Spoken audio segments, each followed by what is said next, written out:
Today is World Mental Health Day. First celebrated in 1992, it's a day that focuses on global mental health education, awareness and removing the stigma of mental health issues. Shaun Johnson is an actor and former British soldier who struggled with his mental health, and he's on the line. Good morning. Morning, Shauny boy. Good morning, guys. How are you doing this morning? We're good, We're good, thanks. thanks. How are you? I'm fantastic. Hey, Verity, congratulations for the book. Oh, thank you very much. I haven't had a chance to have a riveting good read yet, but I'm sure I'll get the opportunity. Oh, okay. Well, thank you very much for your support. That's brilliant. You're welcome. So, first of all, I just really wanted to ask you, how important do you think days like today are? Absolutely massive. Absolutely massive. I'll tell you why, Verity. We're looking at the suicide epidemic, and people making studies and say, well, it's not really that big. Well, I've lost 3 friends in the last 18 months in my circle, military veterans, young lads who've taken their lives, and that's quite serious. And I think when it's happening in your own backyard, where is it happening? And I think that's when we need to start addressing it on a national level and really look at the statistics of what's going wrong. But it's a huge subject. Just give us a little bit of context about what's happened to you, Shaun. Well, I served 12 years in the Army. I sat on horses in horse guards. I did 2 active tours of duty. And I survived an RA bombing in the early 80s. But I came out of the military and I was the happiest kid in the world. But what I didn't expect was a civilian minefield. And I think that's quite, that's consistent with a lot of people. I came out of the military and then I suddenly couldn't do life, mate. I thought it would be an easy transition. It wasn't. I kicked about. And then, let's be honest, to the point where I sat in the car at 3 a.m. with a gas pipe till I was unconscious. I was put in a hospital for 12 weeks. I lied my way out. I took a huge overdose, ITU for 3 days. And it was just when the doctor said, you know what, Shaun, he said, somebody's got to be looking down on you, mate, because you should be dead now. So I got to thinking, well, what's life about? And that's when I started to fight back. And I do a lot of work, you know that. I'm constantly going around campaigning about stuff. I talk about my stuff because we need to keep safe. I was listening to one of your broadcasts this morning where one of the girls, it was the RAF, I think it was, wasn't it? Something you did there. Yeah, she was saying that we are human after all, and we are. We're not just those roughy-toughy squaddies. We all got a fragile mind, and we need to be very protective of that. Can I ask you this as well? How can people spot someone who's struggling with mental health? It's difficult, Richard. It's really difficult. But yeah, there are signs when people start becoming silent, when they start to isolate themselves. Be wary of that. If they're not doing things they used to enjoy before, and if they're doing that, just challenge them, ask them are they all right. Connect with them. And try and offer some support, mate. And there is a lot of support. We've got to get that out there to everybody today. And I'm not just talking about the military community, Rich. I'm talking about every single person.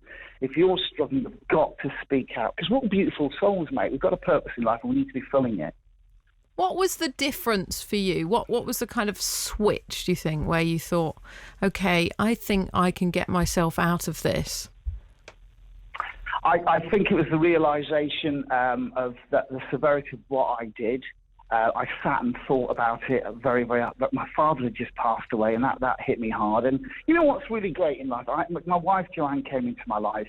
She put up with a lot of negative stuff in the early days, but she got me back on my feet. I think it was having that support network around me that thought, you know what, we're going to do this together, and that's where I started to turn it around, and that was like 2001, 2002, and since that time my journey just gone from strength to strength. So yeah, I think that's when it was the turning point, the realisation from the doctor saying you need to get a grip and live life, mate, and I'm doing that now. And sometimes with mental health, it doesn't just clear up and go away. It's still kind of there, isn't it? It is, mate. And I know that we've spoken before about this, but do you know when your mood is about to change? Are there kind of little? Yeah. What are those signs then? What are those signs? I think depression. I mean, everybody's kind of different. I think it's the depressive side of things. I think with me, I call it the clouds. I wake up and I'm terribly depressed. You know what? The one thing for sure is what I do know is, like clouds pass, and I recognise that sign, and it's going to happen. Those clouds will move on, and I just wait and sit it out. But you know what? With all the support I've had for the last, 10 years, I don't get those rainy clouds anymore. Life's a lot more brighter because I know what's happening. I'm more aware of it. I've just done a veterans mental health first aid course last few weeks on behalf of the Poppy Factory charity, and I tell you what, that was a massive eye-opener as well. What do they teach you then, Shaun? Oh, mate. Well, a lot of facts and figures first, and how big the problem is. But it's like Verity just said, it's recognising the signs. How can we talk to people? How can we approach them? And what do we do? And signposting, that's a big one as well. You look at the great charities out there. We combat stress and everything else. Getting people to feel confident again to pick up the phone. If they can't do it, and with their permission, do it for them.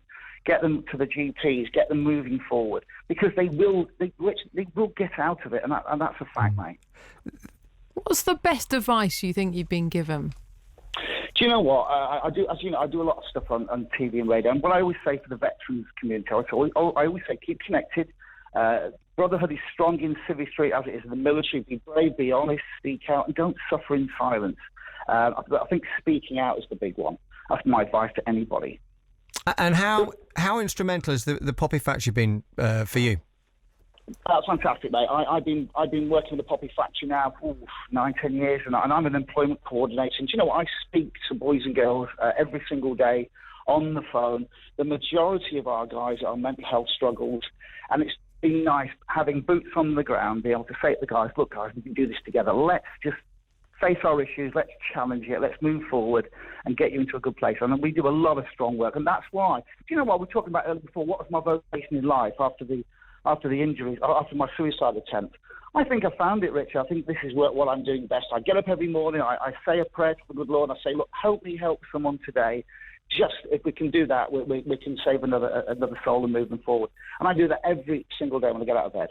Bless you. You are so positive. It's always so lovely to have you on. Thank you so much, Shaun Johnson, former British soldier and obviously an actor as well now. Cheers, Shaun. Thanks, Shaun. God bless, guys. Have a super day, yeah?